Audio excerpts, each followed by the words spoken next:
So behind me here, we have the Durston X Mid Pro 2, which is probably why you've clicked on this video, because that's in the title.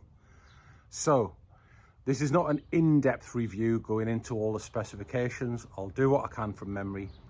It's a first test, first impression review of the tent. So I've gone onto a trekking pole tent, haven't had one before. I looked at various others. I decided not to go for the Z-Pax duplex because it's got the rainbow door, and quite frankly I don't want a door that falls in the mud and the crap every time I go in and out of the tent. The other factor which puts me off that tent is the setup, that you've got to climb out through that central trekking pole, which I've seen some videos, it can be a bit restrictive. And the other factor is as well that the duplex is quite high off the ground around the perimeter of the tent. So there are maybe some considerations there regarding the storm worthiness of the tent or use in adverse weather conditions, so on and so forth. So I boiled it down and eventually pulled the plug on the X Mid Pro 2. It took a lot of doing because, as you well know, it's not really symmetrical when you actually get it set up and open the door and you've got the inside on an angle to the outside. So with my OCD mind, that took a little bit of getting round. But I saw one when I was on the Tour de Mont Blanc and I got a little bit interested in it. So I thought, let's take a chance and get one and give it a try. The worst thing is I don't like it and I'll move it on. So as I've said, here it is. It's the Dyneema version with the sill polyfloor, I believe it is. Supposedly 555 grams in weight. I think mine weighed in at 575, somewhere around about that from memory. Incidentally, I have just come back from an overnight hike where it was extremely humid. Literally everything got wet. The inside of the tent, the outside of the tent, I had water running on the floor because it was just so much humidity running down. So I ended up packing the tent up just completely wet without drying it this morning because it wasn't too far to get back to the car. And funny enough, I've just popped it on the scales, 1,250 grams wet. That is how much water was in that tent before I packed it up this morning. So the water does add a lot of weight onto it. But the good thing with Dyneema is if you're using it on a through hike, you've got a little squidgy towel, you can dry it out, you can get rid of most of that water before you pack your tent up. So that is one thing I really do like about Dyneema. So a couple of other things with the tent. As I say, this is just a first impressions. The construction of the tent, the manufacturing is absolutely spot on. I did speak to Dan Durston before it was sent over from the States, and I said, please make sure you check this tent because I have just got such bad luck. Everything I buy that comes in the post has got a problem. So I made it quite clear with Dan to check it before he sent it over, which he did. The tent is absolutely perfect. I've set it up in the garden a few times. I've been on the first hike with it last night. You put your 4 stakes in, get it on a right angle, stick the 2 poles up, done. So a few things I would say about the tent is it's advertised as a 4 stake setup. Well, cars are sold with 4 wheels and a spare, but without the spare you wouldn't get very far if you had a flat tire. So in my view, this tent actually needs a minimum of 6 stakes because you need one to keep that little vestibule door pulled out, otherwise that's just flapping around in the wind. There are 2 other stakeout points around the corner, which I'll show you in a second, which add a lot of rigidity to the tent if you're in adverse weather conditions. And there are also 4 guy line points on the fly as well. So in essence, you probably need a minimum of 6 to 8 stakes, and I would probably say I would just rock out the guy lines if it got to the point where the first 8 stakes were not secure in the tent. But I do believe it's very storm worthy, this tent, with the 8 stakes in it. So I will take you over to the tent now and we'll just do a little walk around. I'll show you a few little features. So there it is. It's gone up in a matter of minutes, a couple of minutes to set it up. Just got to get it square.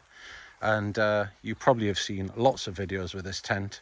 It's like a bit of a angled design to it, but that's the design, and that's why it works. Apparently, for the best stormworthiness, you are supposed to set the tent up with the wind on one of the ends, and it's got these guy out points here. I mean, I don't know why they didn't just put a tad more webbing there. It's a very small piece of webbing to get your guy lane through that. The guy lane is only 2 mil, to be fair, but I did try to get some line locks through there that are on a little webbing section, and it's very difficult to get anything through there. So Dan, if you're watching, I would have put maybe another ½ an inch on them if it was me. Maybe there's a reason not to, but they are quite fiddly to get the guy lane through. There are also 2 more guy out points here on the fly, on the door, so you can guy out there as well, and have 4 guy out points. So apparently when you're using the end guys, the trick is to have them in line with the ridge line. That is apparently the trick. So the 4 primary stakeout points are the 4 corners, and then, as I said before, ideally you need an extra 2 stakes to stake out the vestibule. There are another 2 points here which have got bungee on them, which you can stake out as well. And apparently in staking out that point there, it makes a wonderful bit of triangulation on that corner, which really adds a lot to the rigidity of the tent in adverse weather conditions. Now, you've probably seen in lots of videos, this central door clips back really nicely with this magnet. Apparently they have been improved upon since the first design, and the door works effortlessly with the single AquaGuard YKK zipper, which I will just show you now. I've never ever had a problem. One-handed operation, up it goes, down it goes.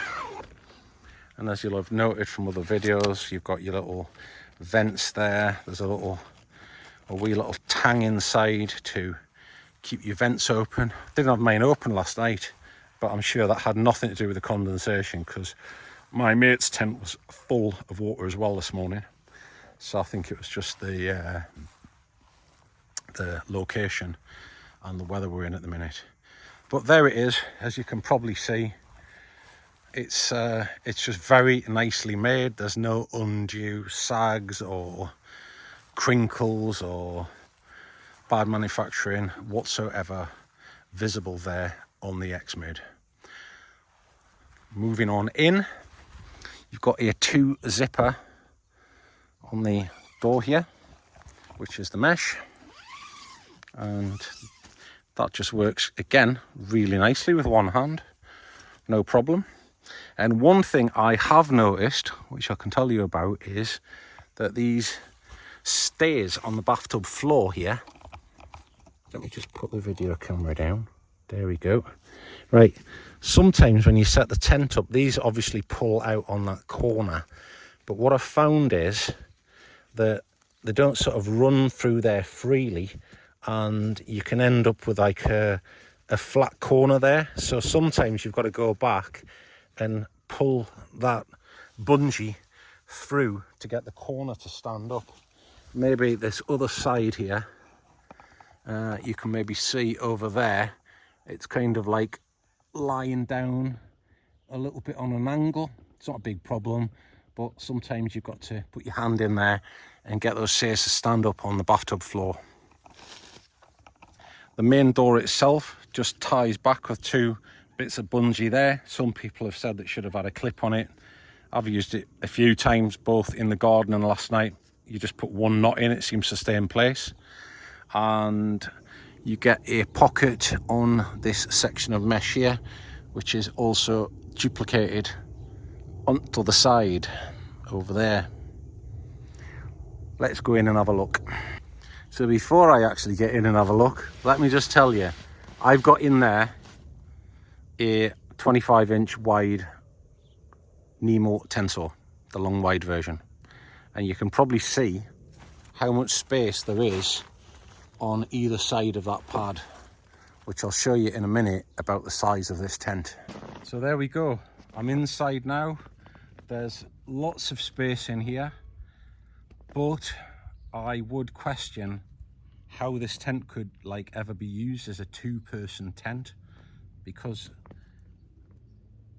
the height is more on this side than that side. And I know this has been covered in other people's videos, but if I've got this pad here in the middle and I'm on it, right, I'm not going to sleep with my arms and legs on the pad all night. Invariably you turn around and your arms fall off, so where they're going to go?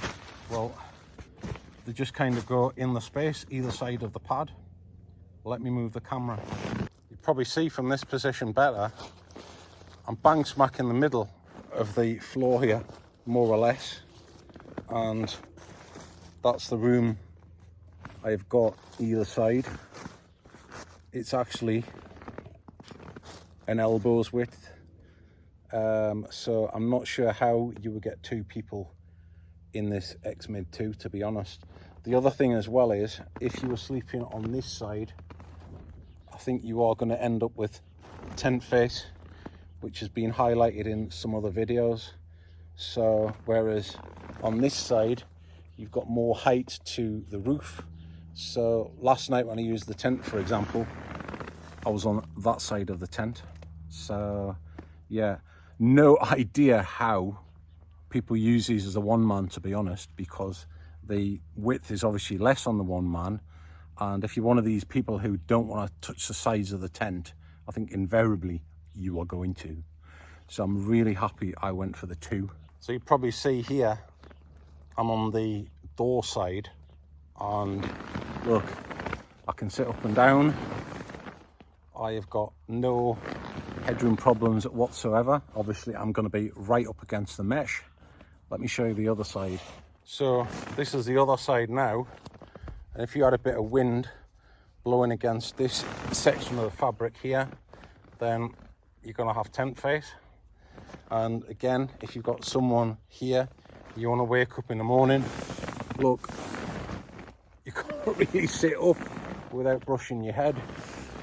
And I think the tent is designed to sleep in opposing directions, but that again brings the other problem, which is quite well documented about sleeping in opposing directions, is you might not be on a level surface, so someone who sleeps at the bottom is going to have the blood rushing to the head. So would this be a suitable tent for me and the wife to go backpacking, or me and the daughter? Someone is going to be cramped on this side, and I don't really think it's going to make any difference whether it's this person tent, the 2-person Pro, or the normal sill nylon 2-person. The design is less forgiving on this side of the tent. So there we go. The only other thing I would say I would have really liked on this tent will be a washing line, or a line to go between the 2 poles at the top, which it doesn't have. And it wouldn't be too much problem just to sew a little loop into each corner and put a line across, but I have emailed Dan to ask him if there's any reason not to do that. I don't see any reason why not. If you're careful, you just sew a piece of fabric in there.